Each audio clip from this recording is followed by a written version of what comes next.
Lónìí ọjọ́ àyájọ́ democracy lórílẹ̀‐èdè wa Nàìjíríà, ọ̀pọ̀lọpọ̀ ìṣẹ̀lẹ̀ ló ṣẹlẹ̀. A fọ̀rọ̀ wá àwọn èèyàn lẹ́nu wò nígboro. Ọ̀pọ̀lọpọ̀ ní ń fi àdúrà ran orílẹ̀‐èdè wa Nàìjíríà lọ́wọ́. What do you wish Nigeria on Democracy Day? God bless Nigeria. Pé God bless Nigeria. Ọ̀pọ̀lọpọ̀ sọ ohun tó ń dùn wọ́n. Nǹkan tí mo fẹ́ ni pé kí ìjọba Tinubu wá reduce price of oúnjẹ yẹn ó ní láti wálẹ̀ kó wálẹ̀. Àti ohun tí wọ́n nírètí kó tó di pé a tún ṣe ayẹyẹ ọjọ́ àyájọ́ ìjọba àwa ara wa yìí. Irú ìyàtọ̀ tẹ́ fẹ́ kó ṣe wà Nàìjíríà. A fẹ́ kí growth and development take place náà ni because gbogbo issue dollar at least by next year gbogbo dollar kò tẹ̀ at least kò wà below 1,000 naira.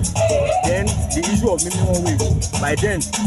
Chairman, tá a bá sọ pé à ń celebrate democracy ó yẹ ká lè mọ sọ pé ìjọba ara wa ni yóò fi mú ayé dẹrùn fún àwọn aráàlú.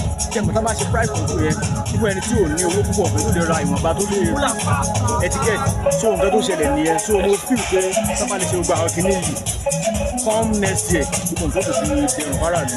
Bẹ́ẹ̀ ni ọ̀pọ̀lọpọ̀ tún fẹ́ gbádùn ìjọba àwa ara wa sí ju ti àtẹ̀yìnwá lọ. Kí ni ohun tó ṣẹlẹ̀ lápá ọ̀dọ̀ yín lónìí ọjọ́ ayẹyẹ democracy? Níbo lẹ ti ṣe democracy tiyín? Ẹ jẹ́ ká mọ̀.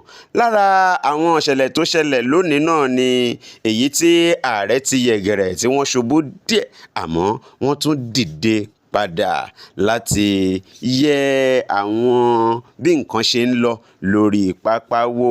Báwo ló ṣe rí lọ́dọ̀ yín? Ẹ já